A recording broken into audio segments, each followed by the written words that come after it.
I might be on and don't know it. All right. All right. So it says I'm live on YouTube right now. Let me go. Let me check and make double sure.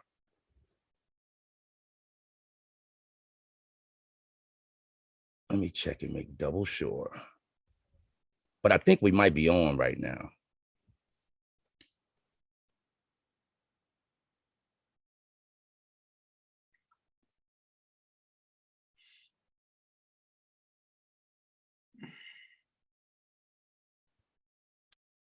I'm on.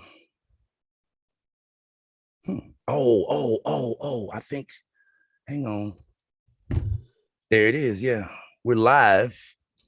And it looks like, here, let me get off of there. Let me mute that. There it is. Yeah. We're live. And boom. All right. So I want to keep up with the chats. It looks like if we get any. All right. So I got my phone right here. I mean, I think I'm Gucci.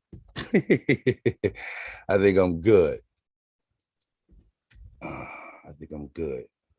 Ro Williams. It looks like I got a few people coming in. Let me get back into Zoom real quick so I can not focus on two things at one time. All right. So it looks like right now, Ro Williams says, good afternoon, all. Forrest H says, good afternoon. I'm assuming you guys can see and hear us okay. If you can, do me a favor, give me a thumbs up just to let me know that we got good connection. Ro Williams is shouting us out from Florida. Glad to have you here, Ro. All right. I think we good. I'm still waiting for a couple of thumbs to come in that the audio is good. Forrest H just gave us the heads up that the audio is good. All right, so we straight. We're live on YouTube, John and Majida. Just to let y'all know, John just told me just a few minutes ago, Majida, he's like, I didn't know this was gonna be live. I thought this was gonna be pre-recorded. Nope. All right, so hey, we're here live, family. I'm glad you guys that are here watching this. I'm glad you guys were able to make it here today. I've got I got two people that I roll with on here with me today. Okay. And you guys see the name of the video. So now that you're making money. So both of these individuals, Majida is well, let me just let you know, Majida, she's younger than me. Okay. I'll let you know that right now. But Majida she's my sister. She's my sister-in-law. Majida is a longtime financial professional. She is somebody that I trust, that I bounce ideas off of, that I discuss all the time. I discuss financial issues with all of the time. She's really strong in this category. Literally almost everything that I do on my YouTube channel, The Helpful Trucker, I run it by Majida as well. So she's extremely helpful. Side note, if you guys ain't figured it out yet, that's how I get down on this channel. I do helpful content, right? and John is Majida's mentor. He's been Majida's mentor for how long now? Y'all been rolling together for a minute now. Over a decade? 13 years. At least 10 years. 10 years. 13. So 13. When I met John Epting over 10 years ago, I believe, he was a rock then, and he's still a rock now. Again, that's why I'm actually honored that both of y'all were able to make time to come and essentially discuss with me and the viewers that are interested in listening in some different things that all of us need to be doing as new business owners, as new owner operators, as new entrepreneurs, to set our financial house in order. So Majida and John, welcome to the Helpful Trucker channel. Glad to have both of y'all here. Glad to be here. 100%. For having us. 100%. Let me see what we got. Ro Williams says first time on live. If you're here checking us out right now, do me a favor. Definitely say hello in the chat and shout out where you are. And also put in the chat what you are. I want to know who's here. I want to know what you guys do. So if you're an owner operator or about to be an owner operator, let me know. If you're a company driver, you plan to stay a company driver, that's fine. Let me know. If you're an entrepreneur from some other field just let us know, right? If you're an employee in another field, I just kind of want to I want to know who's here with me. So definitely drop that in the chat. So again, let's get into it. So, before we get started, I want to ask y'all's opinion. We're gonna talk about setting our financial houses in order. But I always like to get started with something a little bit interesting, right? So I was listening to something the other day, and it was talking about the phrase "pay yourself first." It's talking about the phrase "pay yourself first." Okay, I want to know what you guys think about that, and then I want you to be sharp because I'm gonna present a counter narrative to that as well. But right off the top, when you hear that phrase "pay yourself first," just kind of tell me what you think. And whoever wants to go first can go first. John, you go first. Okay, since you called me out, I was going to say ladies first, but well, it's funny that you bring up that phrase, especially to kick this off, because that's actually how I got into the financial industry. I was an accountant in the Navy, as well as a search and rescue swimmer and hand-to-hand combat guy in the military. But a young man introduced me to financial services. I became his client.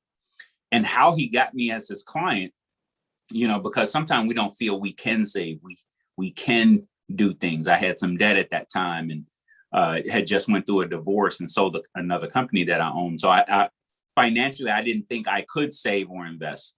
And I remember him saying the phrase, if you don't pay yourself first, you'll always work to pay somebody else. And it hit me. And I was like, there's no way. I mean, he said some other stuff in between that, but that was the phrase that stuck with me. If you don't pay yourself first, you'll always work to pay somebody else. So for paying myself first, I'm putting away, I'm paying me, right? I'm the worker of the company, John Inc.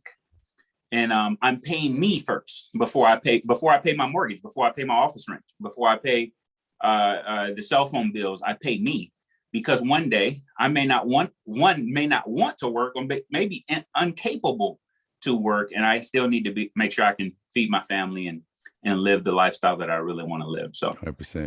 That's what it is for me. 100%. If you guys are just dropping in, we are gonna start talking here shortly about the name of the video is so now that you're making money, and we're talking about what to do with your money after you start to make it. All right. So we're gonna share with you, Majida and John are going to share with you 8 steps to set your financial house in order. These are simple steps that all of us need to be doing, right? So before we're about to jump into that conversation, before we do, we're talking right now. I'm just getting John and Majida's perspectives on the phrase "pay yourself first" and what it means to you, or what you think about it. Majida. I would say similar to what John mentioned. It's, for me, I'm the one who does the work. So before I pay AT&T, Dominion, the gas bill, all of those things, I pay me. And it's a matter of, it's an idea that I got from a book called The Richest Man in Babylon. And he said, a part of all you earn is yours to keep. Yeah. So a lot of times we think, okay, I'm making a lot of money, but most of us aren't keeping most of the money that we make. And so be intentional about some to the side so that money can then go to work for you. So paying yourself first, to me, is keeping a part of what you make so that that money can then go to work. And as he talks about in that book, be a slave for you and multiply your efforts. So 100%. Something I learned from John a long time ago is that money can do something you and I can't. It can work 24 hours a day, 7 days a week, 365 days a year. And so until you get money to work for you, you'll always have to work for you. 100%. 100%. Guys, I see your chats in the comments. I see your comments in the chat, I should say. But I'm just trying to, focus on the conversation right now. But keep the comments coming. Okay, I'll be reading through them every so often. And if you guys got questions, definitely feel free to drop them down in the comments as well. At the end, if we have time, definitely gonna try to keep this to under an hour. But at the end, if we have time and you guys got questions or comments, then we'll go over. I'll get back to them. I'll get back to the Q&A at that point. So definitely keep your comments going in the chat, right? So. All right, I'm listening to something the other day. All right, I'm listening to a lecture, and the guy says something that catches my attention. He says, "Pay yourself first" is the dumbest phrase I ever heard in my life. he caught my attention with that. And I'm like, huh? What do you mean? Right? Because I'm thinking along the same, when I think of the phrase pay yourself first, I think along the lines, same thing that you guys are talking about. That is how you ensure that you build for you. That's how you ensure that happens, right? He goes on to explain. He's like, let me explain something to you. And as he said it, it kind of made sense to me. So I'm going to double back to y'all after I drop this out, right? So he's like, let me explain something to you. If you got a team, you got to pay your team first. Now, this was relevant to me when he said it because I kind of dabble with the idea of maybe getting a second or a third truck, right? Bringing on somebody else. A lot of us, some people may have investors or business partners. And that's kind of what he was talking about. And it made sense. He's like, hey, look, if you got business partners, if you got investors, right? Like, it's your product, you get it, you put it out to your people go out there and get the money. They bring the money back to you. Mm-hmm. He's like, pay yourself, pay them first. And then take yours after that. And so, I mean, after he said it, I'm like, okay, that makes total sense to me. And family, if you're listening to us right now on YouTube, if you got perspective on what we're talking about right now, again, feel free to drop it down in the comments, right? We're talking about paying yourself first before we get into this conversation. But as he's saying that, I'm like, that makes a lot of sense, but it definitely kind of puts a little bit of a different spin, in my opinion, on pay yourself first. After hearing that, I would still say pay yourself first is a pretty universal principle, but like, how do you fit that in there? Because it seems to be the contrary to pay yourself first. If you say, well, I got to pay my people first, because you kind of do. Like if you got investors and partners, you kind of do need to pay them first. Or what's your thoughts on that real quick? Who? Majida. I'll go first. Okay. So you have to have a team to pay a team. And you have a team, you got to start with you. So the concept of paying yourself first, like you said, is more universal. It applies to most people. And typically when we're sharing financial knowledge or, become financially literate, we're dealing with 85% of the population, 95% of the population who know how money works and don't know how to get it to work better for them. So the 5% that knows how to get money to work, yes, they understand that, yeah, maybe I need to pay my team and make sure that I can stay in business and I'm gonna need a team to help me do that. But before you get to the 5%, you got to figure out how to operate in the 95%. I'll let John take it from there. Got you. Yeah, most of the time, and I totally get that. I've been an entrepreneur since I was 20 years old. So even while I was serving in the United States Navy.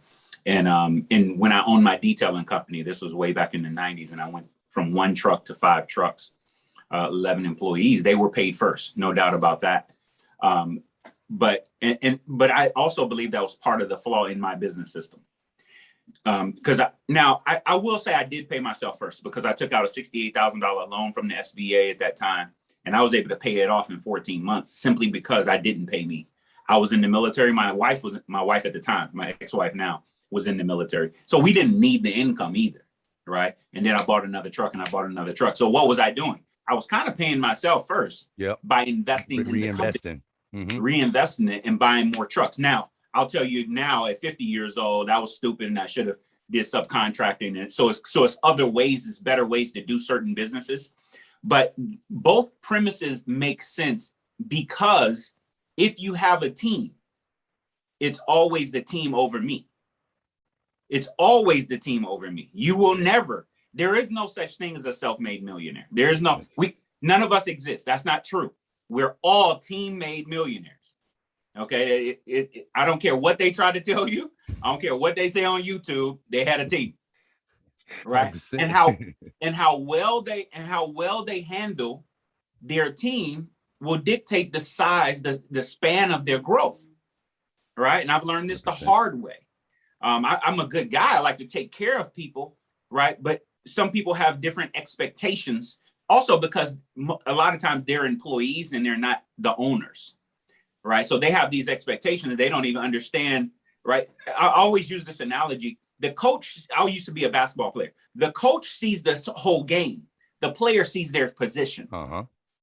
So therefore, people want me to make decisions based off of them being a guard.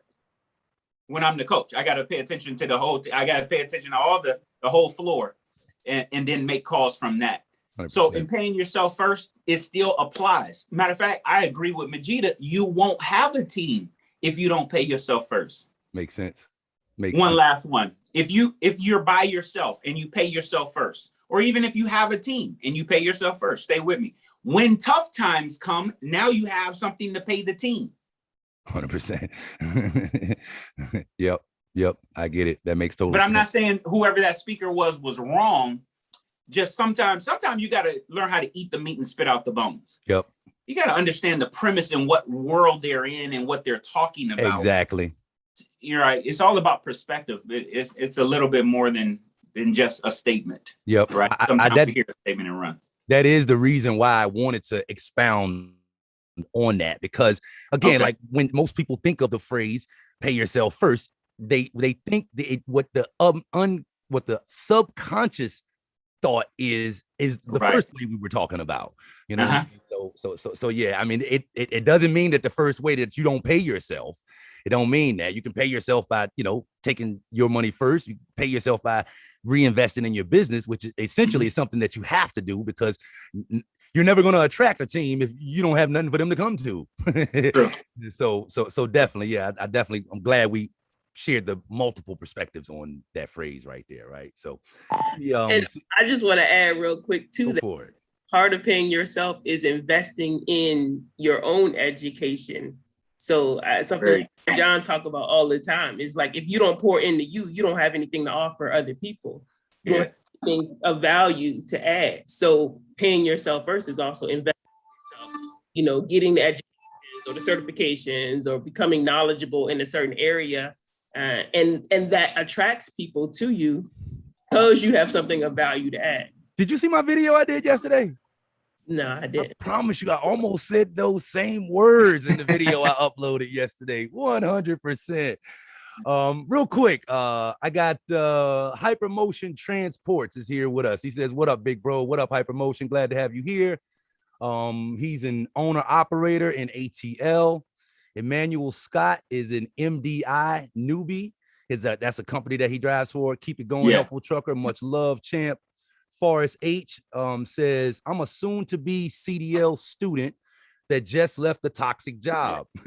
Looking to eventually become an owner-operator. Paying myself first means to me taking care of my mental health, not just my financial wealth." 100%. It all fits into that. If you're not mentally healthy, you probably won't experience much financial wealth anyway. I would totally agree with you, Forrest H. Ro Williams says, "Right. That would only apply to you. That would only apply to if you have a few trucks." I think he's speaking about paying other people first. That would only apply to you if you have a few trucks. But if it's only one truck, then the driver must get paid before anyone else. Ro Williams goes on to say, "So it will be safe to say that when it's more than one truck, your drivers and dispatchers should get it first." Would y'all agree with that? Before we hop into this, he says, when it's more than one truck, your drivers and your dispatchers should get it first. Well, if you have simple answer. Yeah, it's a simple answer. And I guess I would agree with that. Because if you have one truck, you should be driving it, I guess. But I do have a friend who owns a truck and she's not driving it. Right. And her guy does get paid first because he's 100%. The one actually doing the job. Yeah. So it just makes sense. Yep. Yeah. So the contract, she gets the contracts and stuff, but her driver gets paid first. Yep. Better understanding to pay yourself first. 100%. Caesar, shout out from K&S Express Transportation in San Bernardino, California. Laz F. Diz, you funny, bro. My boy DMX. A lot of my audience says I sound like DMX on here. You do. I don't see it. Sorry. I don't hear it. My boy DMX, keep up the good job, brother. I admire everything you've done. Your boy Laz. I appreciate you, Laz, for being here, and I appreciate the shout out in the chat, man. So look, let's get into it. All right. 8 tips. We got some bullet points. We're gonna lay it out for you real simple. Or my Gita and John's gonna lay it out for you real simple. Top 8 strategies to set your financial house in order and build wealth. Again, I'm gonna have Majida share this information with you. And guys, nobody's selling anything, by the way, just to let y'all know. Put your wallets away. This is just, we just sharing information. Majida does have a financial assessment. I actually need to get that link from you, Majida, so I can drop it in the video description to your financial assessment. But Majida does have a financial assessment for anyone to take after this, if you want to go further, if you want to know more, if you want to learn more, if you want to kind of get into another side, get into what to do next, essentially, right? All right. So I'm sorry it took me too long to say that. Majida. Majida, my sister. This is my sister, family. And again, I just want to let y'all know before she starts speaking, she wouldn't be here if I didn't know that what she is offering y'all is helpful. So I got my pen and my pad right here. This information is something that she has shared with me. That's why I want her to share it with y'all. So if I would advise you guys to do the same thing, some information is liable to come out that you may want to remember. So Majida, how you feeling today? It's your world. I'm pretty good. So I'm going to definitely tag team on John with this. I always like to give credit where credit is due. I wouldn't be where I am if not for this gentleman. And so I'm the financial conductor because I had a life and financial strategist to help me get on the right financial track. These are some bullet points from the things that we taught or, we help our clients with over the years. And we have within our own organization is 6 steps to financial independence and incorporated a couple more because it's not really something that people think about.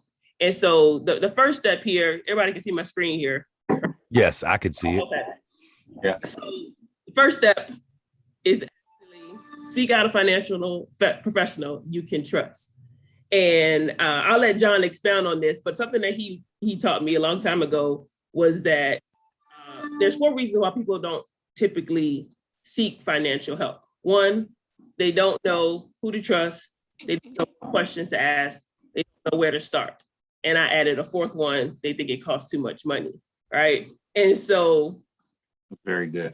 Understanding that that's not the truth, right? Those are myths, so to speak, as it relates to financial professional. So why is it important to seek out a financial professional? All right, give you my background. I went to college for civil engineering. I graduated in 4 years, came out, started working. I'm 21 years old. And 6 months later, I decided I wanted to buy a house, had to get a new car. And I went from college student broke to house and car broke. Because in those 21 years, nobody had ever taught me how money works and how to get it to work for me, right? They told me I needed to go to school, get good grades so I can get a good job. But there was no plan after you got the good job. So what I did with my money was what I saw people around me do with their money. Work to pay bills, work, living paycheck to paycheck, work just to get by. And so I didn't know anything about money, right? They didn't teach me it in school. I didn't learn it at home because the people at home couldn't teach me what they didn't know. And so if you want to get on the right financial track, you need to seek wise counsel, right? I think that's the term that John used when I had the opportunity to meet him. Seek wise. You need to learn something from somebody who knows something that you don't know, right? If you're listening to your broke uncle and your unemployed, cousin, where do you think they can lead you? And so that I would say is the first step to seeking out a financial professional. John, you want to add to that? Man, you nailed that deal. I don't know how I can add anything to it. In my background, I was a naval accountant. I actually designed the pay system that the military branches use today. So I thought I knew money, but I really didn't. And it wasn't until I got introduced to the actual industry and actually became a client that I started learning things. But I came up with those reasons because it was me. And I just believe certain things are universal. I didn't know where to start. I didn't know what questions to ask, and I didn't know who I could trust. And then lastly, yes, I'll agree with Majida's 4th one. I did think it was going to cost me a lot of money to go see a financial professional. And not that was a bad thing, because I believe in people getting paid for what they do. So I don't mind paying for things, right? I just want to make sure I'm getting the value that's needed. But I agree with her in that sense. You know, if you think about it, every professional has a coach. Kobe Bryant had a coach. Michael Jordan had a coach. What's the boy that played golf? Tiger Woods. They got coaches, right? So and you may have done incredible without a coach, but think how much better you could do with a coach, with somebody else looking at things from a different perspective and helping you with your blind spots, whether it be financially or even in running your business as a trucking, as in the trucking world. You're right. You need another set of eyes looking at things for 100%. you. So, I mean, she nailed that one. I got nothing else. Yeah, I would totally agree with that. You definitely I mean, even from the aspect of time as an entrepreneur, like it is a lot of the times about time. You need to be running your business, right? Man. So yeah, you definitely need somebody looking at what you're doing objectively, right? Mm-hmm. To give you guidance, essentially. Everybody's not trying to go in the same direction, right? So chances that it's important that the people that you are getting, because Majida talked about not getting your advice from the wrong people. You might be getting your advice from somebody that ain't trying to go in the same direction as you. Right. True. So to me, that's another reason why you want to make sure you seek out the right type of financial professional is very, very important, especially as an entrepreneur. Like I said, you know, just especially if you're new, it's so easy to experience what do they call it? Income creep, I believe. So when you start making more money, you start spending more money, essentially. Yeah. You know what I mean? Like you find a way to do without when you don't have it. But then when you have it, it's like, you know, when you don't have it, you're like, well, when I get it, it's going to be easy to put it away. But as you start to make it, it's like, darn, if I don't pay close attention to this, it will seep. It'll seep away if you don't have clear direction in this aspect. So yeah, definitely. 100%. Family, if y'all got questions, feel free to leave them in chat. We will get back around to them right now. Majida and John is just sharing with us 8 basic steps to get our financial house in order and to set us on the financial track for success. So I'm gonna let them continue. All right. Well, step 2 is to learning and applying the rules of money. Learn how money works. And so first, once you seek out wise counsel, the second step is to commit to the process, right? Commit to educating yourself and learning, right? We assume that because we get money, we know what to do with it. And that's obviously not the case. Otherwise, we'd all be where we want to be financially. And so it's something that has to be learned, right? It's something that needs to be taught. And so, you know, we mentioned a couple of books already, The Rich Dad in Babylon, Rich Dad, Poor Dad. There's tons of books out there that can start you on the process to understanding the rules of money, right? I like to say that the rules of money are like the laws of the universe, right? It's like gravity, right? When you follow the rules, when you align with the rules, then you get the desired outcome. But when you break the rules, right, when you go against the laws of money, then you get the outcome that you don't want. And so learning the rules and working to get the desired outcome is important. And it's something that you have to learn, right? You don't have to become a financial professional, right? You don't have to, you know, get a degree on Wall Street, because the rules of money are very simple, right? There are things that any and everybody can learn, but you do have to commit because it's contrary to probably what you've seen and what you've heard up to the point that you start learning it. So you have to unlearn a lot of the things that you probably have learned about money. Okay, all right. And then work towards understanding the rules and how they work. John? Well, yes, I agree with every bit of that. Because I thought I knew how money worked, right? And it may sound silly, but you can make a lot of money. And Maurice alluded to this. You can make a lot of money, and as you make more money, you do end up spending more money. You end up increasing your lifestyle inadvertently. You probably didn't even mean to, but just because it's there. And sometimes that's self-sabotage. Sometimes that has something to do with your financial blueprint of how you grew up and what was told to you about money, or what was told to you about being rich. You know, if you speak negatively, if you had people in your world who spoke negatively in reference to being rich or being wealthy, well, guess what? subconsciously, you may self-sabotage yourself if you think you're moving in that direction of being rich. And you'll self-sabotage yourself to stay poor, to stay middle class, or something like that. And I've seen that happen. This is not a myth or something.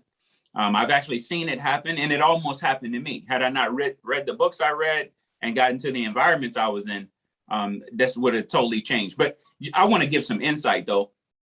When it comes to committing to learning and applying, knowledge is not power. Only applied knowledge is power. Right? So start looking up things in reference to how to invest.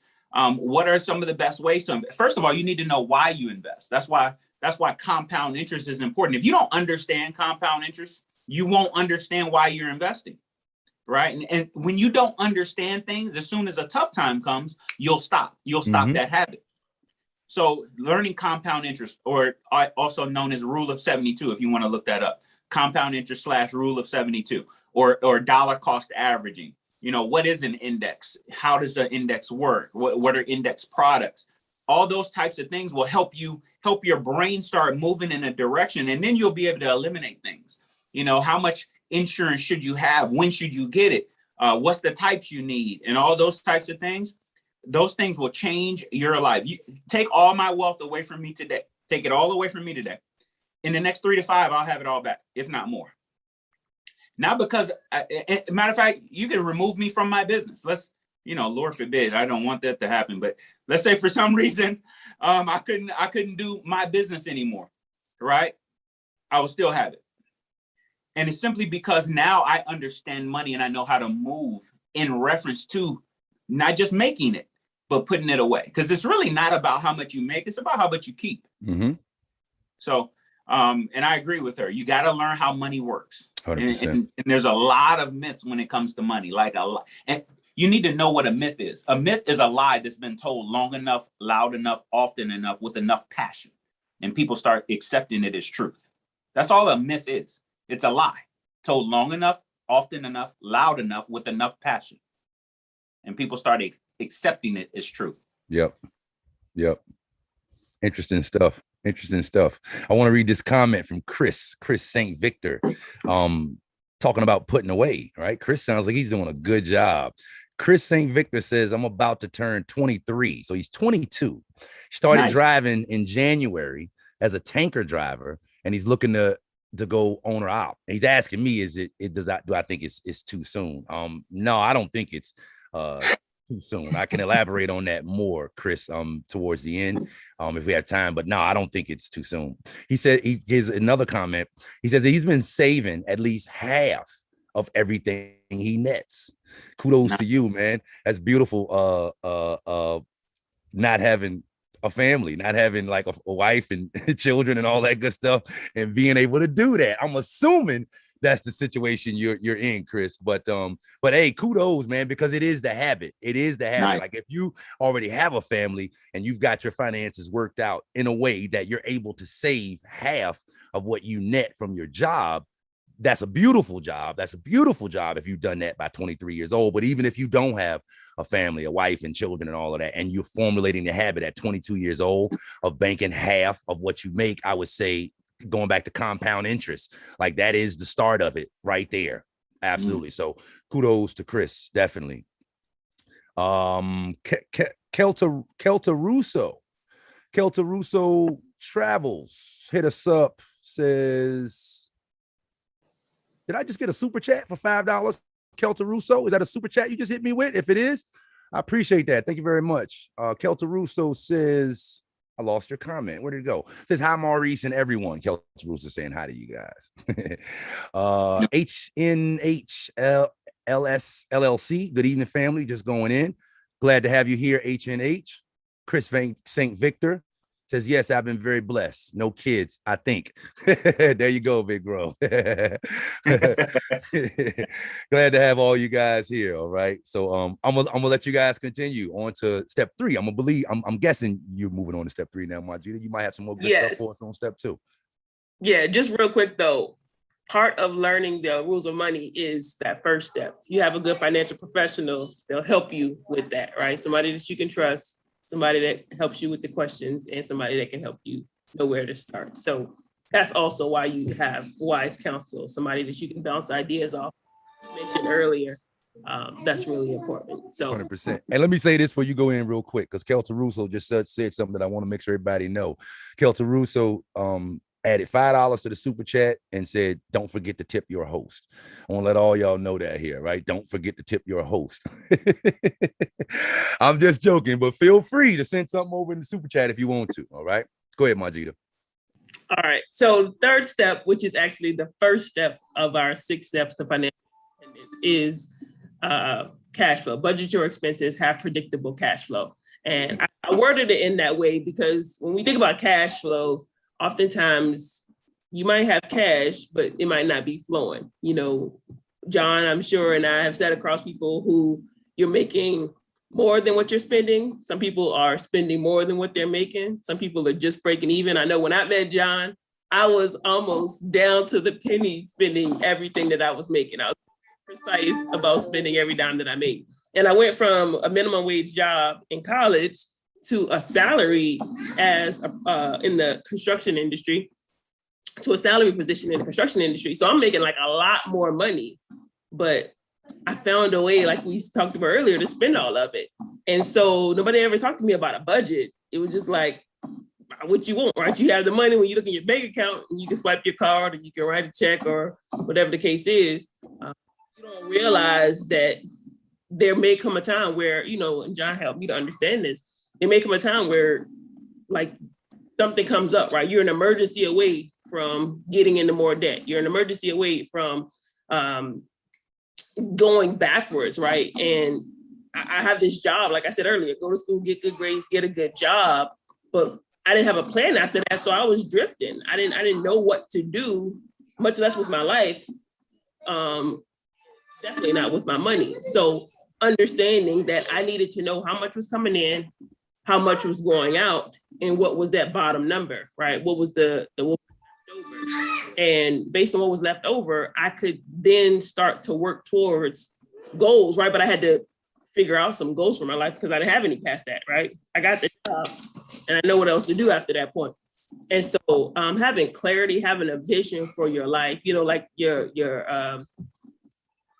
Chris just mentioned, you know, like having a plan to save half of what you make, right? I went from college student to like, all right, I'm gonna own a house because I could. And so really having a clear plan for your life, and I'm starting early as much as can. And it's never too late to get started, right?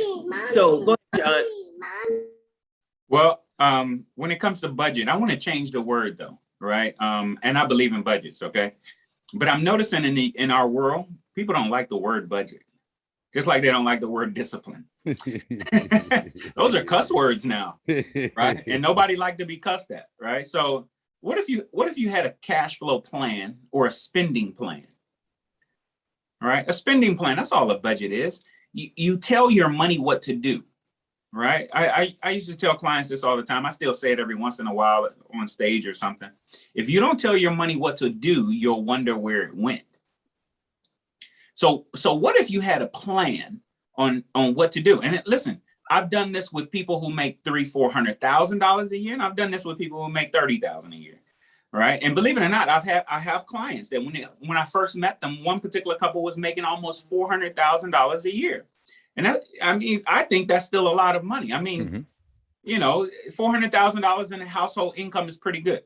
Right. But they were living paycheck to paycheck. I also have another couple not too far from where I live and where I work, who this couple has never made $100,000 in their household ever.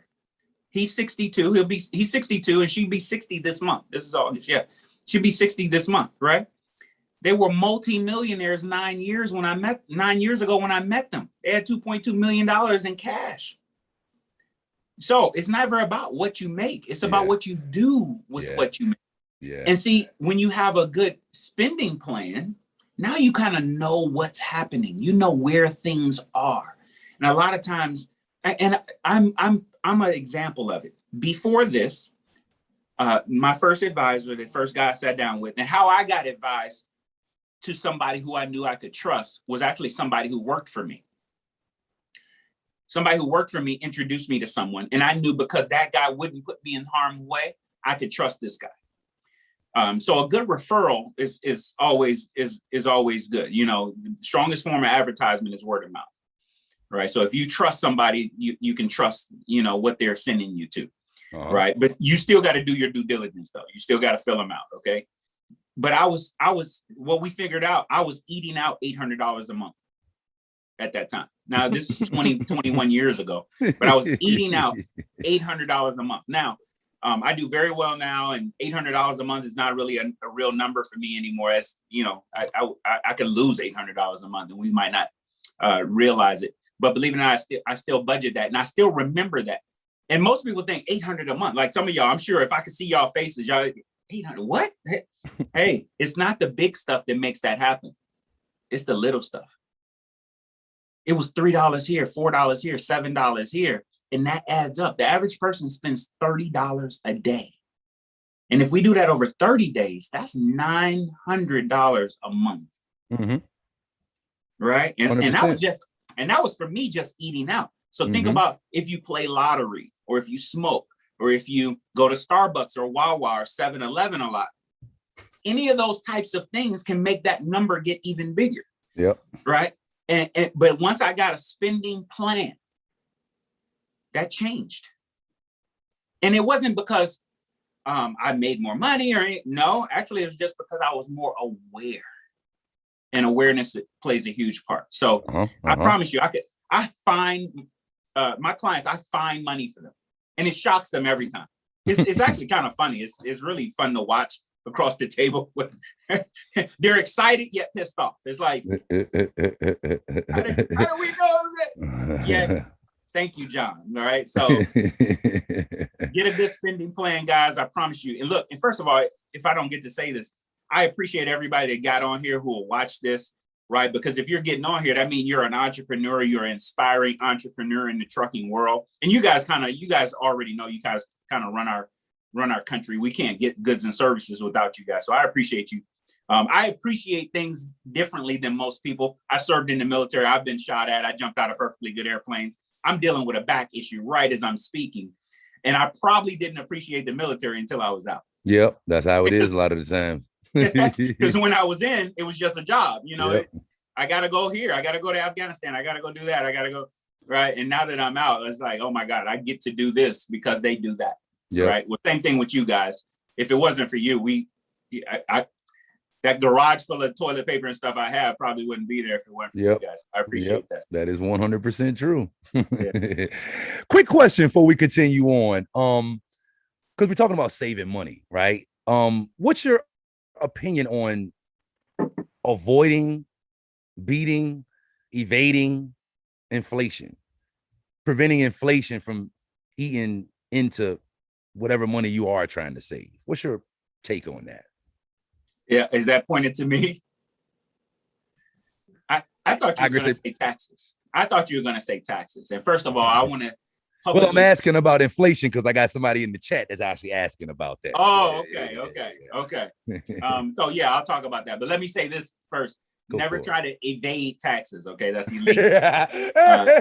But you can't avoid. You can't avoid taxes. There's legal ways. They're not loopholes. It's just a tax code. There's no such thing as a loophole. It's just it's a tax code, and some people know how to work it better than others. That's it. Yep. Okay. But when it comes to inflation, and you find that out by seeking the advice of a professional. Yes. 100%. Go ahead. I ain't mean to cut you off. Professionals in my world, but also good accountants. So especially if you're a trucker and you operator owner, or and you're moving in that world, you're getting ready to be an entrepreneur, or you own the company already, please make sure you have a great accounting.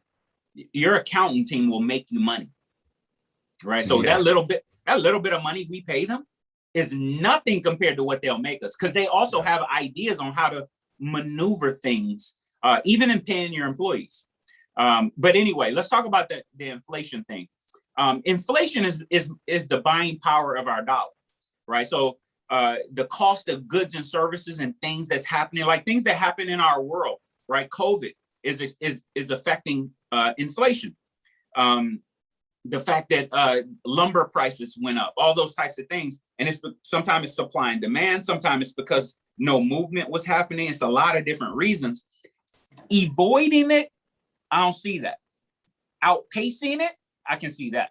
You can outpace inflation, right? So for example, in saving and investing, which is what I do, what I help my clients with, my job is to make sure that the funds that they're saving, investing, mainly investing, maybe not the savings part, is outpacing inflation. So if inflation's 4%, it's probably going to go to 5 or 6 right here shortly, right? But if it's at 4%, I got to make sure their money's earning more than 4. Otherwise, they're walking backwards. And we ain't even talked about taxes yet, right? So, but inflation is going to happen. How can I stop the price of eggs going up? Exactly. I can't do that. How can I stop the price of milk and gas going? I can't even avoid it, right? And I'm still going to buy it, right? All of us are still going to buy it. We're still going to, in my house, we don't even use regular milk. They want almond milk and pistachio milk, and like, pray for me. I got a house full of women over there, right? The only other guy in the house is the dog, right? And unfortunately, I spoiled the heck out of them. So now I got to keep up with that, which is okay. I don't mind, right? But if you can learn how to manage your money, number 3, budget properly, or i.e. have a good spending plan, believe it or not, you can hedge those types of things. I have so much toilet paper and paper towels because my wife was just freaking out last year. I have so much, I don't have to worry about the price of that going up anytime soon because I got so much of it, including laundry detergent and stuff like that, because I stocked up on stuff anyway. I guess I have a phobia. I'm the oldest of 9 children. So running out of something just doesn't make sense in our house. It's like, you know, so that's part of my financial blueprint from way back in the day, growing up in a house with 9 children on 1 income. And it sucks you run out of something. It's not good at all, right? So you should see our laundry room. We probably don't need laundry detergent for the next, I'm going to give it at least the next 3 years, probably. Just because every time it was on sale, I would buy it. Yeah. Right. That was a way of me hedging inflation to a degree. But really, it's about saving and investing and making sure your money's earning more than that. Now, here's another way to invest for you guys. If you're investing in your business and it's outpacing inflation, then you just evade in your business. Yep. You just helped yourself there. 100%. So think about that stuff ahead of time, and then look at programs where you can hedge those types of things too, right? Yep. So I definitely agree with that, man. Like, Kelta Rusu Travels asked the question. And I mean, I guess there's big financial products that you can get into, you know what I mean, if you're playing on that level. But a lot of people are not playing on that level, right? They're kind of just starting off. So like some of the stuff that you just now listed, locking in your price on detergent that you're going to need for the next 2 years is a way of hedging against inflation. I mean, it sounds funny, but it is a practical way. I mean, like if detergent doubles over the next 3 years, you know what I'm saying? And you locked in how much you need right now, that was a smart buy. I beat inflation by taking some money and buying the truck that I was already driving. I was already a driver for my pop. Smart. I took some money that I had and I bought the truck, and it increased my income by about 3.5, 4 times by the month. So like, I mean, I don't know what that return would be if you add it up for the year, but it definitely would be more than the 3 to 5% that inflation is at right now. So, right. I mean, it is a really personal thing, and it applies to, you got to find ways to do that in your own personal situation, but it can be done in any kind of a way, like buy a car and flip it and sell it. I talked about this on my video yesterday. Go buy a piece of broken down furniture that somebody's almost giving away or something on Craigslist or whatever, spend $10 or $15 for it, put a few dollars into resanding it and refinishing it and fixing the broken boards, and then sell it for $100. You just beat inflation. You 100% did. So to me, it is about creativity. It definitely is about creativity, because like, you might not have the money or the knowledge to play on the big level when you're doing that, but this is something that everybody can do. I don't care if you got about $100. You can start to use that to try to outpace inflation. So definitely, I love that. I got some more comments I want to get to here, but I'm looking at the clock. So family, keep your comments coming in the chat. But I'm gonna let Majida and John continue. All right. So step 4 is apply for proper protection to set a solid foundation to build on. And this is probably one that a lot of people probably aren't as knowledgeable about. And I know I wasn't taught about growing up, but it's the foundation for your financial plan, having the right protections in place to protect what it is that you're building. And so as an owner operator, as a trucker, if your desire is to create wealth for your family, the only thing that can ensure that you obtain that wealth is having protections in place, because we don't know when we're going to get called away from this earth. We don't know an accident may happen, and so you want to protect the goose, right, that lays the golden eggs, and you want to do that through different forms of protection like life insurance, health insurance, dental insurance, auto insurance, mortgage insurance. So those are different types of protections that protect what you're building. All right. I think I joked with when I bought my current car, I told the salesperson, because he said he had a insurance as well. I was like, yeah, I'd rather be insurance broke, right, than broke really. I'll spend as much money as I can afford on insurance to protect what I'm building, so that in the event that something happens to me, I'm protected. Worry, right, about the quality of life of my family, right? My children can still do the things that they're doing, right? My daughter can stay in gymnastics. We can keep the house. You don't have to worry about transportation, right? I don't have to worry about how they're going to eat. We don't have to do, an estate sale to sell a bunch of stuff to take care of final expenses, right? Like things are taken care of, and it gives you some peace of mind. Like if nothing else, and you walk a little differently when you had the right protections in place, because I'm not worried about what happened to my family if something happens to me. And that's the foundation for your financial plan. Because as you're building your wealth, and as your wealth grows, you want to increase your protection as well. And that's how wealthy people for years, if not centuries, have maintained their wealth, is through different forms of protection. They're able to, if they pass away prematurely, they leave wealth to their family instead of debt and liabilities. They leave assets. And if they live a long life, it's also something that they can utilize to invest and have their money work harder for them. So I'll let John jump in on that. Yeah, I believe all of this stuff is about building confidence, right, and peace of mind. One of your listeners or your viewers talked about his mental health, right, and even I had to pay attention to that a little bit more, especially when you're in leadership. I'm no good to anybody if I'm not good. 100%. And that's another reason I work on myself a lot too, as far as personal growth. I was, for a long time, I wouldn't sleep on a plane because I was concerned that I would land somewhere, somebody needed me, they needed me to give insight, and there was nothing in me. So I read an inordinate amount, which I hate reading, but I love who I become from the reading. And all of this is about peace of mind. Proper protection. I always tell people this is insurance is nothing more than a transference of risk. Now, it could be used for more, but it's a transference of risk. And sometimes we see insurance the wrong way, right? We think there's scams or there's scam insurance companies. No, you just didn't read your policy. You didn't pay attention to what was in it.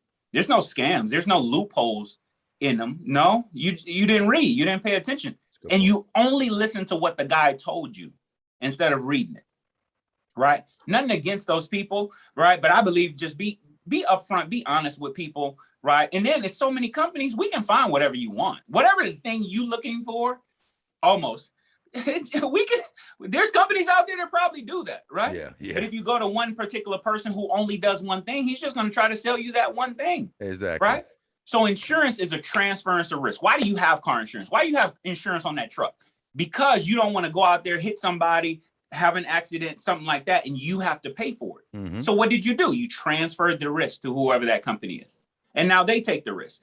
But your truck insurance is really low on the scale when it comes to the true risk. I'm the goose that lays the golden eggs in my home. You probably are too, right?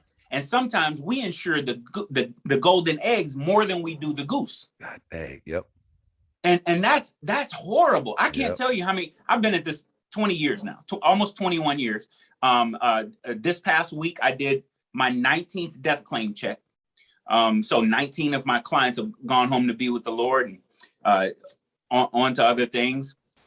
And I've had to do the claims and talk to the families and know what to do with the money, or know how to advise them with the money. Because sometimes these people are getting money. They've never had this kind of money before, right? And one of the things I've always taught people is when it comes to insurance, especially life insurance, don't be trying to get the minimum. Get the most you can, especially life insurance, as early as you can. And because you're probably in your best health when you're young, right? Probably at your best height and weight, right? And all those things play a part, right? And don't be upset with an insurance company that declines you, because their job is to assess risk. And if you're too big of a risk, act like you're the insurance company.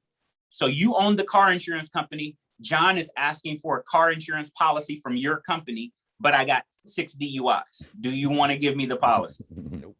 Right. This is very simple, but but most of the time we don't put ourselves in the company's or the other person's shoes. We always thinking about ourselves, and you'll have a lot less stress in life if you just put yourself in the other person's shoes for a moment and have some grace, right? But yes, I agree with Majida. Get the right amounts of protection, the right types. If you're driving and you have a family, especially if you have a family, but I would even say the young man who said he doesn't have a family yet, right? Try to get 10 to 15 times your income in life insurance, so in case something happens to you out there on that road, your family will be taken care of. I believe in leaving legacies. I was born poor. That's not my fault. But if I die poor, that's 100% my fault. It's nobody else's. 100%. I actually used to think totally different in regards to insurance. I was always raised to thinking, I think it's something I heard my parents say, like at some point I heard my parents say that get the least amount of insurance. Yeah. Or something along those lines. And my whole life until I married Yasmin, actually. And she kind of gave me a little bit of a different perspective on insurance. And I'm 180 the other way now. It's like, man, why would you not want insurance? I think it was Chris Rock that called insurance in case shit. That's what he called it. Yeah. And why wouldn't you want some of that as a business owner? Do you know how many things can happen? You know what I mean? Like, why wouldn't you want some of that? So yeah, definitely. This goes back to one of those things I talked about in a recent video that I did. To be a successful entrepreneur, especially if you come in from the wrong type of background, you may have to change your relationship, how you think about money. And you know, like you know, it's not important to protect something if you don't have anything. I guess that's the mindset. But hopefully the people that are here came because of the title, and the title is so now that you're making money. And if you're feeling that way, like the next step has to be, okay, you got to be thinking that right on the heels of it. How do I put some protection in place? Absolutely. For this? How do I protect it? We talked about inflation. We talked about taxes. These are things that are constantly going to attack my money. We ain't even talking about incidentals and unplanned for things like a global pandemic or anything else that can happen. You know what I mean? So yeah, because things are so volatile right now, definitely on the tail end, like soon as you start making it, it's like insurance, almost even before you start making it, but definitely once you start making it, insurance. So 100%. Go ahead, continue, Majida. Well, let me say this real quick. Insurance, what insurance actually is doing, it's protecting what you're trying to build. 100%. So you may not have the wealth you want right now, but if you get the right amounts of insurance and the right types, it could still happen anyway. I had a child. I had a 5-year-old daughter back in 2012 who got extremely sick. She spent 50 days at CHKD, Children's Hospital of King's Daughters, here where we live. So she spent 7 weeks in a hospital bed in the ICU. Right, tough situation. And then she went home to be with the Lord. She passed away. But can you imagine how much medical bills we had after 50 days of a child being in the ICU? Yeah, that wasn't a small bill, right? I can imagine. But don't cry for me here, all right? Especially the financial part, because we had good insurance. We didn't pay it. Our insurance company paid it. I paid the deductible. I had a health savings account at that time. It was my deductible was $7,500. I gave him $7,500, which was already sitting in an account. So it didn't affect us anyway. $7,500. And they took care of the rest. If you think about it, that insurance company protected my wealth in the tunes of over $300,000. 100%. Right. So, and here's the funny thing. We insure the stuff that it might not never happen. You got homeowners insurance. You may never have a house fire, something happen, right? You got car insurance. You may never get into a wreck, but you are going to die. I promise. Yeah. Yeah. 100%. So Sydney, let's make sure we're leaving our next generations better than we had them here. 100%. 100%. That's up to us. And again, this is something that new business owners and owner operators got to actually think about on their own. Definitely. So Sydney Shaw, I see you in the comments, says, what up, Maurice? The students here at CR England here in Salt Lake City rock with you, bro. Appreciate you being here, Sydney. And Chris St. Victor has a question. Chris, I see your question. I'm going to present it to John. We're going to keep on going through this, though. All right. Go ahead, Majida. Right. So step 5, create a definite plan to attack and reduce or eliminate debt. And so along with the lines of budgeting and discipline, debt to me is like a cuss word, right? It's a 4-letter word. And when you're talking about debt, in today's society, it's financial slavery, right? We might not have shackles on our wrists, but we have shackles, a lot of people on their minds, but definitely in our finances, right? We go to jobs that we don't like, working with people that we can't stand, and we do it because we owe somebody, right? So you've heard the adage, I owe, so off to work I go. And so I ain't never heard that one before, actually. You just made that up right then, just now. I've heard it. I've been in the industry, maybe it's an industry thing. But as a result of that, helping people create a plan to eliminate debt, right? Because it weighs so heavy, right? People sometimes stay in debt for the rest of their lives. They can't see past it. And so if we can eliminate debt and effectively reduce it, you free up more money that can then go to work for you, right? Some people are spending, and I know a lot of this I learned from John. So like, if it sounds like you, John, thank you. But the average person could live, excluding like mortgage or rent, they could live off of $1,000 to $1,200 a month. You think about food, fuel for your car, taxes, right? Just basic needs, right? Mm-hmm. $100 in the US. Maybe not in New York, but $1,000. And so most of us make more than that because we have debt, because we owe somebody, because we didn't learn the principles of money, because we don't seek a financial professional, because we don't have a spending plan, and we don't protect when we get into debt. You know, debt is usually our answer to whatever challenges come up. Oh, let me just borrow the money. But the formula to poverty, right? You earn money, then you spend it, then you borrow some more money. Mm-hmm. It's a cycle of poverty. And so to get debt as an issue out of the way. Now, I like to invest, right?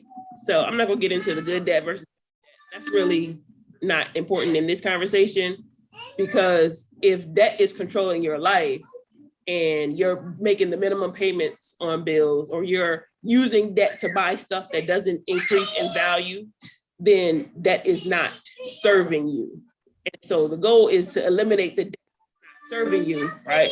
Yeah, I have a couple mortgages, but somebody's paying the other mortgage, right? So yeah, I got some debt, but I'm not paying for one of those debts. And so understanding that if it's not serving you, you need to eliminate or reduce it, learn to live within your means, so that you can then get the money that you're now spending on debt to then start to work for you, so you can save and invest more of it. 100%. I want you to, real quick, Majida, before you come in, John, I want to ask you about something. Because, you know, we're talking about debt right now. You kind of mentioned the words just now, good debt and bad debt.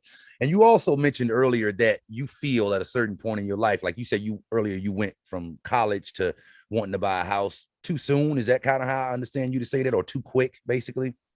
Yeah, without the education. Got you. Without the education. Now that kind of relates to a comment that I want you to elaborate on here. Let me see if I can find this comment here real quick. I already read it out earlier. It was from Chris St. Victor. Says he's about to turn 23. He started driving. He started his driving job in January as a tanker driver. He's looking to owner op, and he's asking, is that too soon? So I'm kind of maybe hearing a connection between the move that he's trying to make and the move that you spoke on making.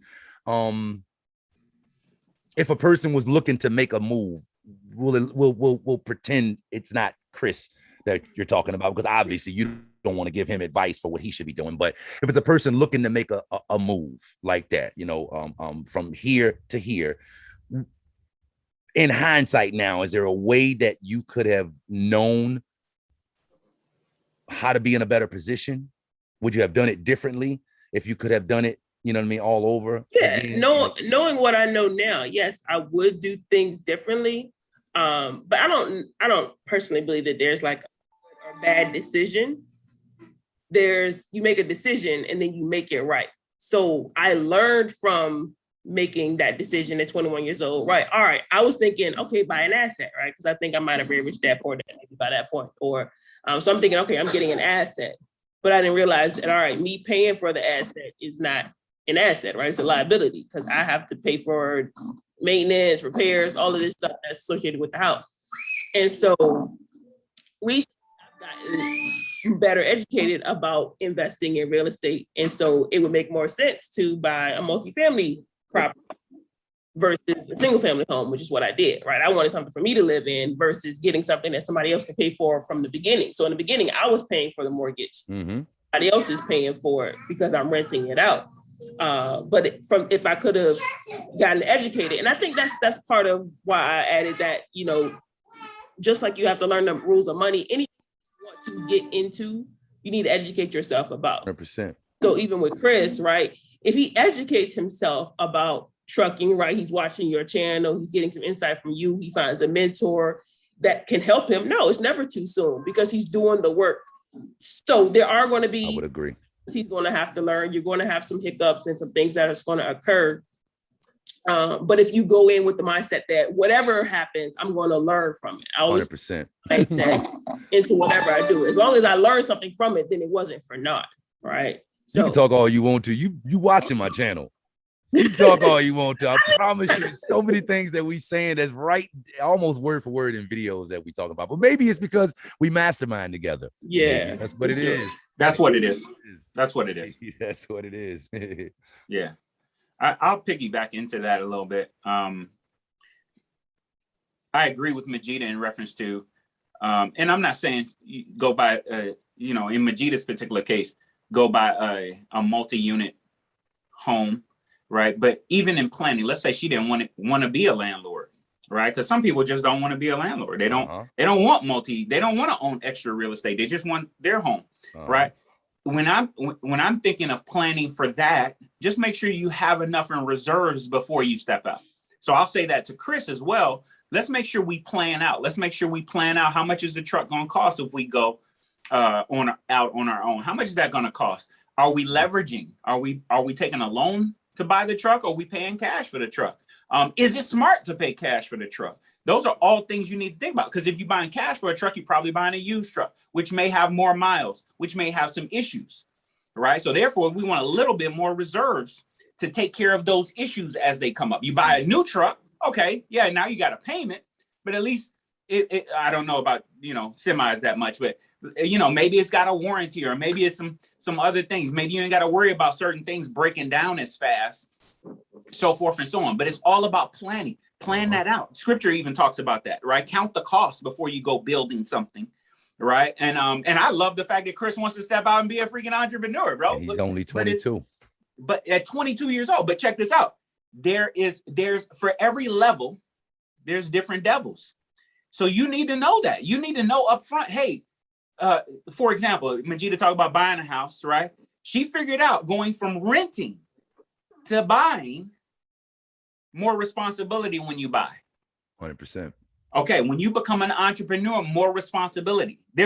When you're an employee, employees that work for me don't say this, but I've heard employees say stuff like, well, that's not my job description.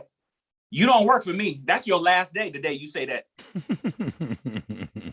Your job description, whatever the hell I tell you to do. Right? And if you don't like that, you should be an owner operator. You should go do your own thing and go. build that, right? Because, and the reason I say that is entrepreneurs, we don't believe nothing's beneath us. We do everything. I vacuum the floor of my office sometimes. When I was detailing cars, I would go do the hardest jobs. I would go detail the Lamborghini, right? When really I wanted to be over here, right? Because I just was cooler with these people. But I have to go do it when you're the entrepreneur. It's all on you. First rule of leadership, everything's your fault.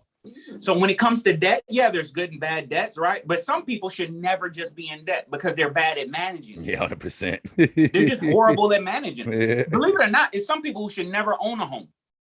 I know that sounds really weird. No. Some people should never own a home simply because they don't know how to manage that. Yeah. Right? It's better for them to call somebody when the hot water heater goes out. It's better for them to call somebody when the gutters need to be cleaned. It's just better. Yeah. Right. Because otherwise they'll delay it. And because they don't have any money, they don't have any reserves. Right. They can't pay the guy to come and clean the gutter. They just can't do it. They can't get the hot water heater fixed or whatever when it go out, or the HVAC or whatever. Right. Which on a home, you should just have a home warranty forever. But, that's another conversation. But yes, creating a plan. I agree with Majid. I consider debt legalized slavery. Why do you think they call it MasterCard? You'll discover. 100%. I'm gonna let you continue, Majida. I'm looking at the time. I'm gonna let you keep rolling. All right. So the last three we have here. Number 6, build your emergency fund to 3 to 6 months of income expenses. So a lot of times people talk about 1 second. I apologize. I didn't mean to cut you off. I apologize. I just want to say I appreciate y'all being here again, and the audience members. I appreciate you guys being here. If you haven't already, be sure to give a like to this post if you haven't already. Okay. And keep on with your comments. Again, we're gonna roll through this, and at the end, I'll read off the comments that are here. But we gonna, I didn't want to take up too much more time of Majida's and John's than an hour. So I am looking at the time, family. All right. Can I interject real quick? Yep. Real quick. I'm allowed to do this, guys. So none of y'all are allowed to do this. Okay, Majida is gonna pick up the pace, but also Chris, I saw a comment here that you don't like to read either, right? And so he's asking a tip, right? I'm actually dyslexic, right? So I'm dyslexic, so it's harder for me to read too, because sometimes I want to put stuff in jumbled order, but I just read slower. So here's my tip, and it may just be simple, and I believe you can comprehend the more you do it. Like I used to have some issues with comprehension. That's been a long time ago, but I saw the more I did it, the better I comprehended. And now I comprehend way too much. I comprehend way too well. My wife and my circle don't like how much I comprehend. it irritates them, right? Whether it's in our spiritual growth or our political ideas and stuff like that. Some of them don't like it. But read 5 to 10 pages a day. Just be consistent. Read 5 to 10 pages a day. And I would say read stuff that you're interested in. Don't try to read investment books like me. You might not be interested in that, right? But if you're interested in something, read a book on that. And then I believe over time you'll comprehend, my man. 100%. So I saw the comment. I was like, let me help Chris out. But if I can do it, you can do it, brother. 100%. I'm dyslexic. I'm kind of ADD, as you probably see, right? Yet I still do it. And I have an inordinate amount of books in my office. I'm a voracious reader now. 100%. Good stuff. I appreciate that. I believe Chris would as well. Go ahead, Majida. Right, Majida hit number 6. Strong and hard, baby. Build your emergency fund in 3 to 6 months. This just goes back to what John spoke about earlier, having peace of mind. We recommend 3 to 6 months because if pandemic happens and you're out of work for 3 to 6 months, you have enough reserves set aside to maintain your quality of life while you look for the job that you want versus having to take the job that you need. So just having that reserves, it gives you some peace of mind. It gives you a way to get through whatever situation happens, right? You out of work, you get laid off, anything like that happens. You decide you want to transition into being an owner operator, right? You got 3 to 6 months of your expenses set aside, and over time you can get it up to 12 months. Having a year's worth of your income set aside to where your home, your rent can be paid for, your utilities, food, all that can be covered. You just walk a little differently when you got savings, right? And so emergency fund, right, that takes care of most emergencies. But start with $1,000. That's a good start. Get your first $1,000 saved up if you don't already. I think Chris already got that saving half of his income, right? But get your first $1,000 saved up and then work towards. You're not going to do it overnight, right?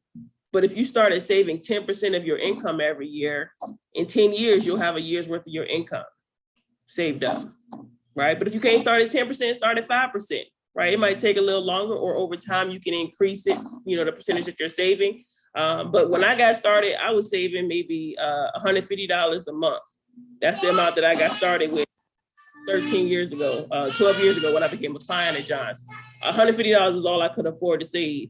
But over time, I increased it. I went to 150, to 300, to 400, to 500. And, at one point got up to close to $1,500 a month because I got started. So it's not about how much, it's a matter of getting started. And you build the muscle, you build the habit. And over time, you'll be able to save even more. Yep. Habits is seems to be the big thing with that right there. Form the habit, right? Form the habit. That's all for sure. The only people who have emergencies are those who don't have an emergency fund. Makes sense. When you have an emergency fund, it's business. And it's not an emergency. Yeah, makes sense. It's business as usual, man. The tire went out. You need to get a new tire. And them tires on them rigs cost, right? 400. Oh, trust me. I'm buying a motor coach, so I'm counting the cost in me buying this H345 Prevost bus, right? So, and now I'm learning about tire size and the time on a tire. Didn't know nothing about that. When you drive luxury cars, you don't think about that, right? But those things cost if you don't have an emergency fund. This is what saving money will do for you. It would allow you to stay within your value system. Elaborate on that. If you have money saved, you don't have to take jobs you don't believe in. Makes sense. You don't have to go do stuff you don't want to do. Because you got money saved. You don't have to put up with crap. Does that make sense? Makes 100% sense. Right. And I would tell you in the background after a while, you need to come up with a financial independence number. Let me be politically correct on your page, man. Your financial independence number. What's your number that you need to get? Your number, now I ain't talking about monthly, annual. I'm talking about money saved in various accounts. What's your number? Okay, I'm gonna say, if you don't mind, man, I'm not gonna say the full word, but I'm gonna say it. Say whatever you want to say, bro. What's your FU number? I knew you was. I figured you was gonna say that. Which you could say FU, right? And because you got this number. What if your number is $1 million, 3 million, right? 17,365,000. Right? Whatever your number is, figure out what that number is, right? And you can stay in your value system. You get to say what you want to say. You don't have to be politically correct. I don't have to be politically correct. I say what the heck I want to say, right? I just don't believe in using profanity, but your FU number, what is it, right? 100%. Once you figure that out, and some people may not get what I'm talking about, so let me explain. If you had $1 million saved somewhere and it was earning 6%, that's $60,000 a year in interest. You got $60,000 a year in interest coming in. Not bad. If it's 3 million, right? You do the math, right? So forth and so on. Does that make sense? So yep. Let's say 3 million at 4%. 4% interest on $3 million is about $100,000 a year. Mm-hmm. Boom, you get 17,365,000. That's $1 million a month. Mm-hmm. At 6%. Is it so? Whatever your number is, figure that number out, and then I'm telling you, you walk differently, you talk differently, you smell differently. When you walk in the room, let's say the room get cold, because the coldest joker on the planet just walked in. You see what I'm saying? 100%. 100%. I do understand that. Totally. I got a couple comments I want to shout out here real quick. Chris thanked you. I guess you probably saw that, John. Chris thanked you a whole lot. Oh, okay. Reaction of Puerto Rico. Facts. That's what I've done. Mike Subs is asking me to keep this video up, please. Let me see. Ro Williams mates brought a real good point out. So true. We do insure a lot of things in preparation for the things we think are going to happen, such as car accidents or whatever. Not know. The things we know are going to happen, like us leaving the face of the earth. Some people don't insure themselves against that. So he's basically making the point that like we'll insure ourselves for things that we think is going to happen, but some of us fall short in insuring ourselves in areas of places of things that we know is going to happen. That's a great point, bro. Yeah. David Torres, hey Maurice, love your channel. Appreciate you being here, David. TSSD says, I've been telling my friend this stuff for 7+ years, and 7 years later, he don't have 1,000 in the bank. Chris says, sounds like y'all follow the Ramsey plan in a way. I don't know if you could say we follow the Ramsey plan, but everything they've been saying so far, I do agree with. And one thing I do agree with is their perspective on debt. Like find a way to get rid of the debt, because one of the things that you, in my opinion, one of the most powerful things, and I heard Dave Ramsey say this actually, that we have control over is our income. But in a lot of cases, so we don't have control over our income. And that's one of our biggest assets, that while we're here on this physical plane, obviously it's not our only asset, but that's one of the major assets that we have throughout our life, our income. And if you owe out 90%, 95%, 100%, 110%, 120% of what you're making, you don't have control over your income. That's right. That's crazy. Like it's gone before you even get it. And I've been there before. I'm assuming both of you guys have been there. It ain't no fun having to. That's where the slavery part comes in at. It's guys that can't get out of the truck because their debts are 110% of what they're able to make. They want to come out of the truck, but they can't. So, you know what I mean? And you spoke about that, like having to stay inside your value system. You got to do all kinds of stuff you don't want to do when you're not in control of your finances. So I don't want to draw that out too long. Margita, go ahead and continue. That was good. Yeah. So number 7, one other way to say this is asset accumulation, but I put it in the form acquire income producing, so that your money outpaces inflation and minimize taxation, right? We spoke a little bit to that. And so in acquiring assets, most people think of assets like a 401k plan or retirement plan or something to that effect, which is typically only offered by your employer. But what assets do you have that you control, right? What assets do you have in place for long-term savings, for long-term investments that you control, and putting those things in so that you know that they're outpacing inflation, like John talked about earlier, and minimize taxation. Inflation and taxes are two of the biggest enemies to your money. And so if you want to build wealth, you need to mitigate, you need to protect your wealth from inflation and taxes. I'll let John. Yeah, she said it perfectly. Just find ways to increase your income producing assets. Right. And you can do that through investments, but also property. I mean, nowadays, there's so many hustles that you can have, even outside of trucks. Right. It's ridiculous. But even you, let's say I was a very good auto detailer, but one of the things I was also good at was getting contracts as an auto detailer. Now, back then that seemed weird to people, but I was doing this, from when I was in the club world. I would get clubs to commit to give me 50% of the door or 30% of the door or whatever the case may be, right? You can do this in so many different ways. There's so many different ways to get some side hustles, but also make sure you got money saved and that's working for you. So outpacing inflation, right? Are you in investments like index accounts or exchange traded funds, right? I know a lot of people are trying to play in the cryptocurrency and the foreign exchange and stuff like that. I mean, of course, be careful if you're not educated.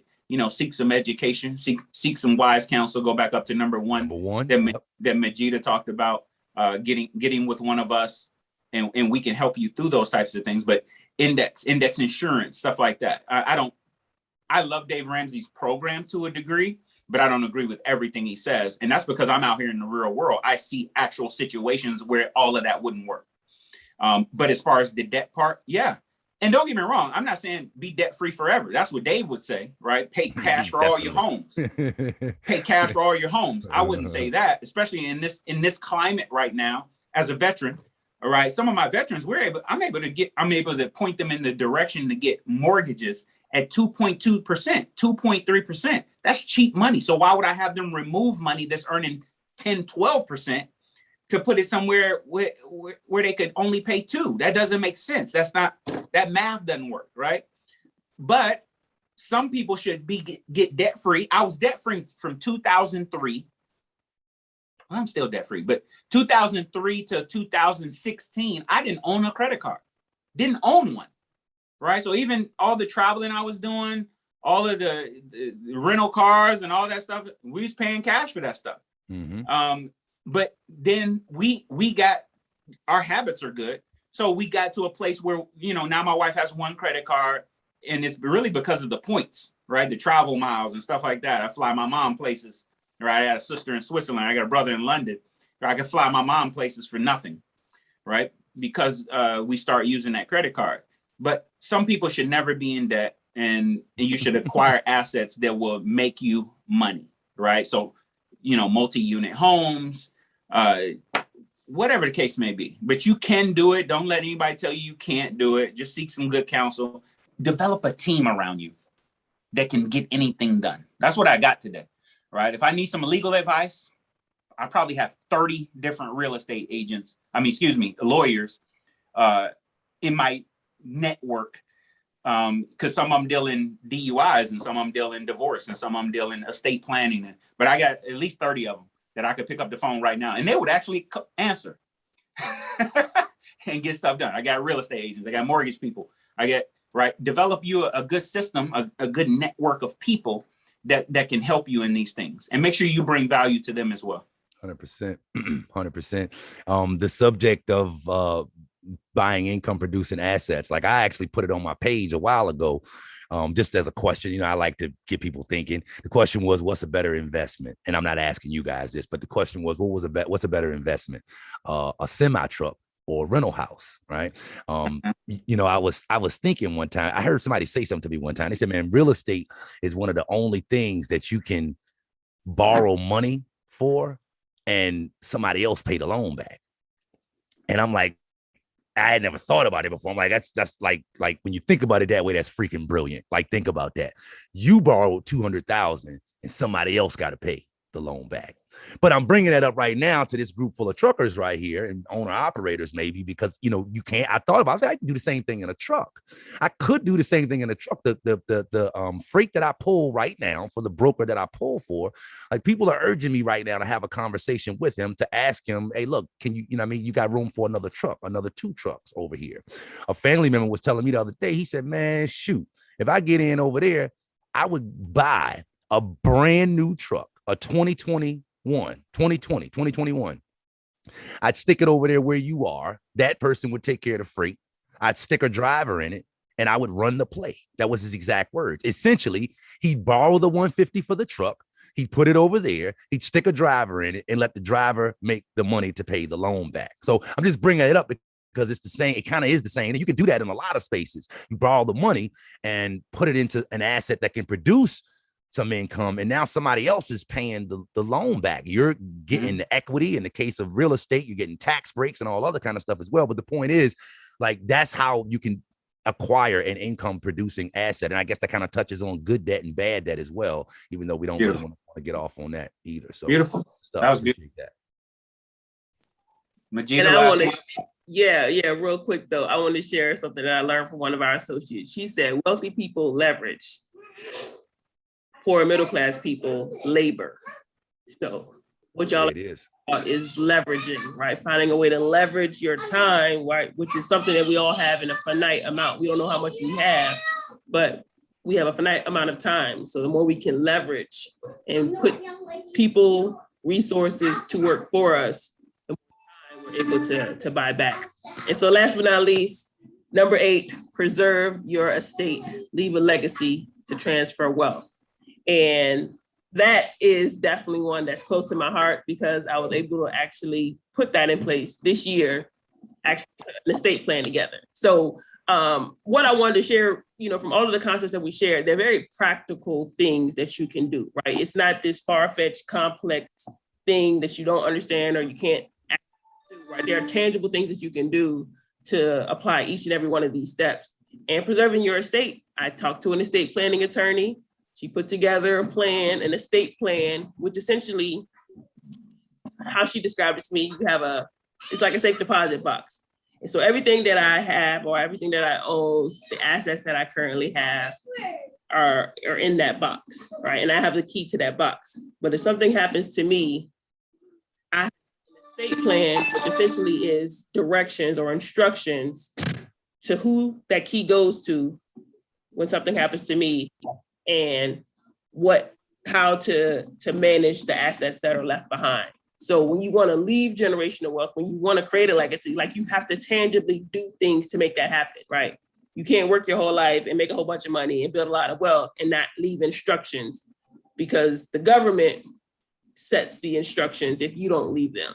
And so estate plan, working with an estate planning attorney allows you to be able to really leave a legacy and transfer that wealth. And I'm grateful that John is actually the trustee of my estate plan. So if something happened to me, I need to talk to John. 100%. Well, I appreciate your trust in me and my wife, and knowing we would take care of your daughters like they're our own anyway. But you got a great family too. So we're really just in partnership with making sure everything goes right. But in preserving your estate, let me say it this way, because we're talking to a bunch of truckers. Everybody has an estate. First of all, you need to know that you have an estate, right? You're worth something, even though sometimes it may not feel like it. You are, okay? But you need to plan ahead for what will happen. And I'm talking about even if something happens tomorrow, right? No, I mean, let's go back 25 years ago. You would have never told me that by the time you were 50, John, by the time you were 49, I'll be 50 in October. You'd have never told me that I would have lost 2 children. Right, I lost a son in 2001 and lost a daughter in 2012. You'd have never told me that, right? Because that's abnormal in the world, right? Kids bury their parents, not parents bury their children, right? But in planning, you need to know that there's going to be a day you're not here no more. Now, we're talking about preserving your estate in case something happens to you. Hey, what about when you just don't want to drive the truck no more? What is your exit strategy? You need to have an exit strategy. You need to begin with the end in mind. I got a video titled "Why You Need an Exit Strategy in Trucking." I just made the video a month ago. Go ahead. I'm sorry. Go ahead. Because you talked very, very eloquently earlier in reference to a guy who's in his 70s, 70-something years old and still in the truck, right? And what that means is he didn't begin with the end in mind. And I'm not. Hey, some of you will probably be in the truck the rest of your life. And I'm cool with that. I just want it to be because you wanted it that way, not because you needed it that way. And by preserving your estate, first of all, getting your mind that you have one, then you start moving in a direction. Believe it or not, you start planning, right? It's almost like, I don't like saying the universe. I believe God starts orchestrating things because you're moving in a certain way. He starts orchestrating things to put things in place for all that to happen. So, for example, if you start carrying around an umbrella because he loves you so much, I think he's just going to make it rain.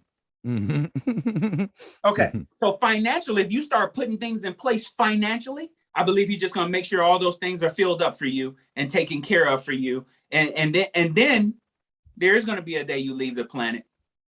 What is your exit strategy? And what I mean by your exit strategy is, does the trucking business company that you formed die with you, or does it continue as a legacy, right? Is it moving without you? Matter of fact, going back to number 7, the difference between some real estate in the truck is one may be active income, one may be passive income, right? So all those things play a part. And believe it or not, all of you guys are probably smarter than me, because if you can drive a truck and figure out all this and the weight and all that, my brain just don't work like that. I just, whatever, man. I'm a strategist. Let me show you how to strategize that. Okay, that's how we can do that. Okay, bet. Let's make it happen.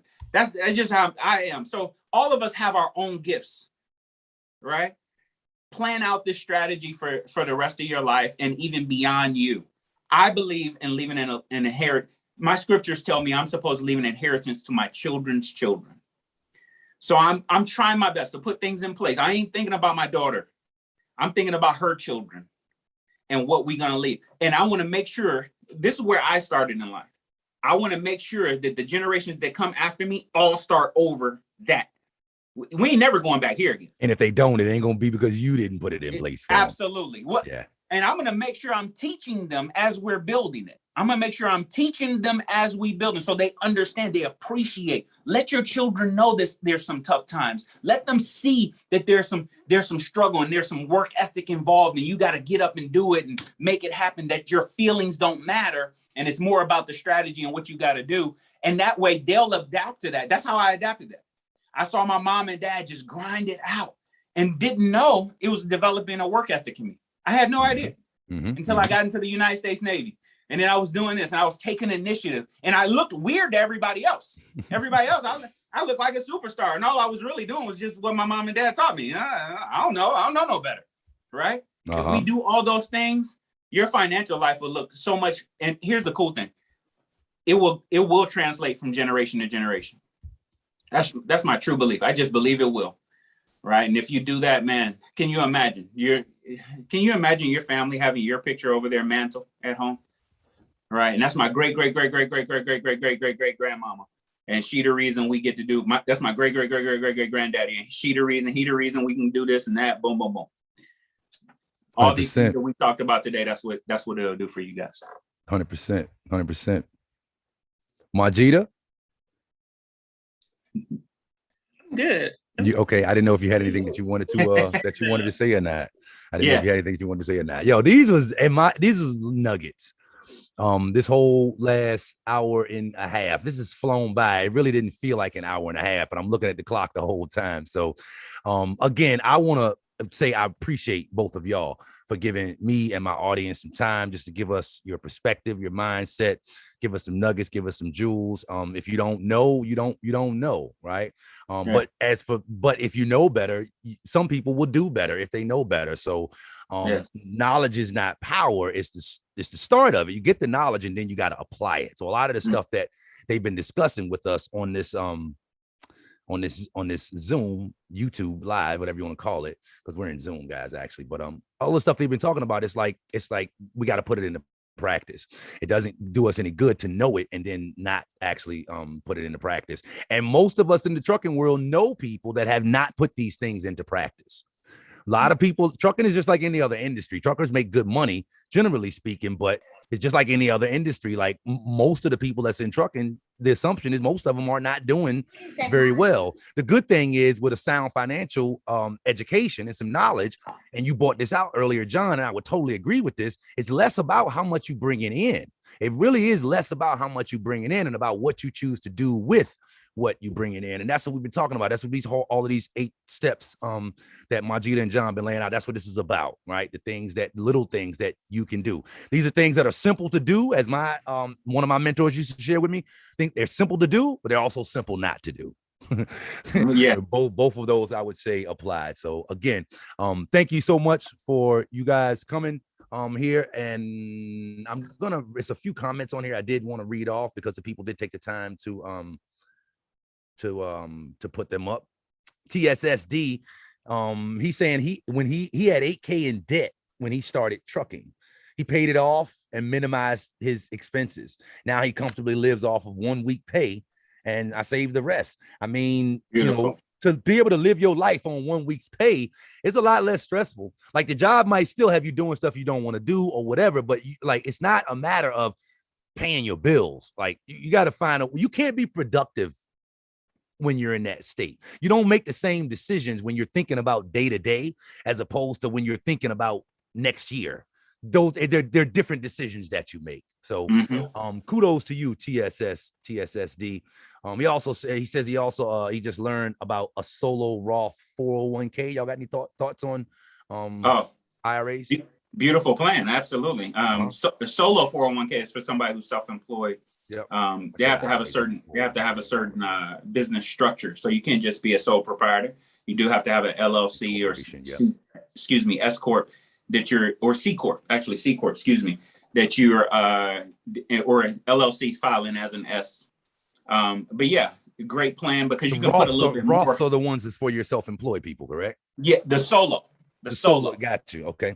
The solo 401k is for whether it be traditional or Roth, are for business people. Got you.